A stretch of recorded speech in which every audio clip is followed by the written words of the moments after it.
こんにちは、アンゴラです。時価総額14位まで急騰した暗号資産レイブがマイナス 95% 暴落しました。爆上げムー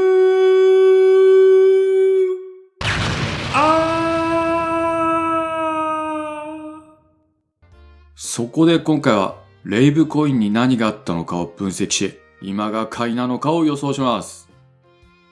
レイブ DAO は音楽、コミュニティ、ブロックチェーンを融合させた分散型エンターテインメント経済圏を構築するプロジェクトです。レイブ DAO のレイブの英単語の意味は熱狂的なパーティー、大音量のダンス音楽イベントです。DAO の意味は分散型自立組織。つまりレイブ DAO を直訳するとダンス音楽イベントをする分散型自立組織です。その名の通り、レイブ DAO は世界各国で音楽イベントを開催し、チケット、決済、投票に NFT やレイブコインを活用し、イベント参加者を DAO でつなぎ、イベントの収益と活動が循環する分散型エンターテインメント経済圏の構築を目指しています。レイブ DAO プロジェクトの出発点は、2023年11月に開催された暗号資産カンファレンスのアフターパーティーです。当時は約200人が参加しました。その後も暗号資産カンファレンスの現地でアフターパーティーを開催し、2024年はドバイ、シンガポール、バンコク、ベルギー、韓国で開催。2025年はアメリカ、ドバイ、オランダ、シンガポール、韓国、香港などで開催し、累計参加人数は10万人を超えました。イベントの様子はレイブ DAO の公式 SNS で公開されています。レーザーが乱舞するフロアで DJ がビートを鳴らし、参加者が熱狂の渦の中で踊り続ける映像が数多く公開されています。このように、レイブ DAO は世界各国の暗号資産カンファレンスに合わせてダンス音楽イベントを開催して事業を拡大していきました。パートナーには、ビットゲット、バイナンス、OKX、ゲート IO などの暗号資産企業、ワーナーミュージック、フォーブス、ファーウェイ、ウォールストリートジャーナルなどの大手ブランドも並んでいます。そしてプロジェクト開始から約2年後の2025年10月にレイブコインが発行されました。これはレイブコインのトークン分布です。レイブコインは一般向けのトークンセールは実施していません。右側を見ると初期サポーター 5% となっているので、事業開始の資金はパートナーやエンジェル投資家から調達したと考えられます。その他、コミュニティ 30%、エコシステム 31%、流動性供給 5%、財団慈善活動 6%、チーム 20%、エアドロップ 3% となっています。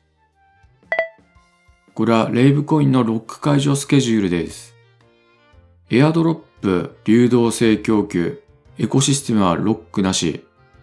それ以外は3年かけて徐々にロックが解除され、2029年に 100% に達する予定になっています。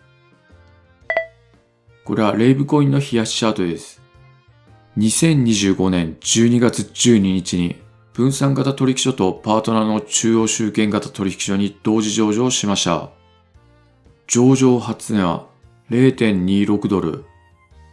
数ヶ月価格は大きく動かず、2026年4月8日も 0.26 ドルでした。その後10日間でこうなりました。なんと 28.6 ドルまで上昇しました。10日間で107倍。4月に最大125倍。これによってレイブコインの時価総額は69億ドル。日本円で約 1.1 兆円に達し、暗号資産の時価総額ランキング14位前後になって主要コインの仲間入りをしました。しかし、この後とんでもないことが起きます。24時間で 1.3 ドルまで急落しました。マイナス 95% の暴落です。中東情勢の悪化の影響で暗号資産が伸び悩む中、なぜレイブコインは100倍以上も爆上げし、マイナス 95% 暴落したのか。今回の事件には価格操作の疑いが指摘されています。レイブダオの2025年の年間収益は300万ドル、日本円で5億円に対し、時価総額 1.1 兆円はあまりに不自然です。これはレイブコインのホルダー情報です。ホワイトペーパーにはトークンが複数に分配され、ロックされることが書かれていますが、現在のホルダー情報を見ると、上位3個のアドレスが全体の 93.6% を占め、上位10個で全体の 99.6% を占めています。報道によると、最近まで上位10個で全体の 99.95% を支配していたとされています。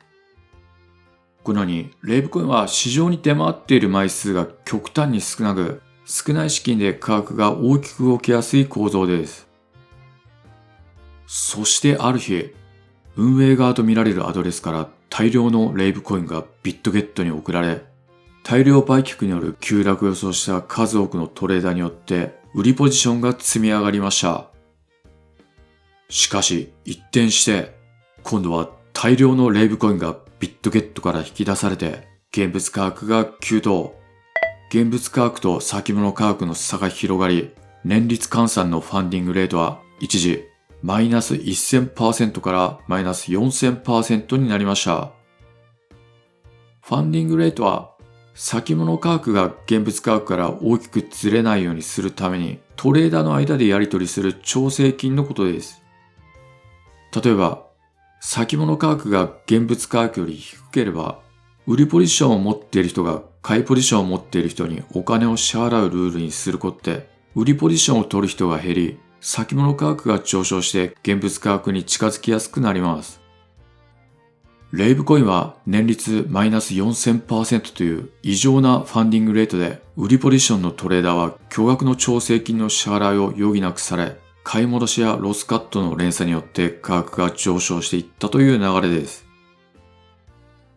このように、レイブコインは少数が供給を握る薄商いの中、ショートスクイーズと異常なファンディングレートによって100倍以上に急騰しましたが、価格操作の疑惑が浮上したことと、燃料が尽きたことで下落に転じ暴落したという流れです。以上を参考に、レイブコインは今が買いなのかを予想すると、今は買いではないと予想します。現在、バイナンスとビットゲットが価格操作の疑いについて調査中ですが、今回の事件でレイブコインの信用は大きく毀損しました。なので、レイブコインの価格が復活するには、今後のシステム開発が順調に進み、需要と収益の拡大が必要です。しかし、ホワイトペーパーを読むと、音楽を通して世界中のコミュニティを結びつけるとか、収益の一部を寄付して社会貢献するとか、魅力的な言葉が書かれているものの、トークン需要が持続する仕組みや DAO の当時設計などの説明が弱く、事業説明書というよりブランドブックに近く、技術優位性や革新的アイデアは見当たりません。以上からレイブコインは今は買いではないという結論になりました。よかったらレイブコインは最高値を更新するのか、無価値になるのかの予想をコメントで聞かせてください。今後も投資判断に役立つ暗号資産の深掘り解説をお届けしていきます。次回の動画を見逃さないようチャンネル登録とグッドボタンをよろしくお願いします。ご視聴ありがとうございました。それではまた次回お会いしましょう。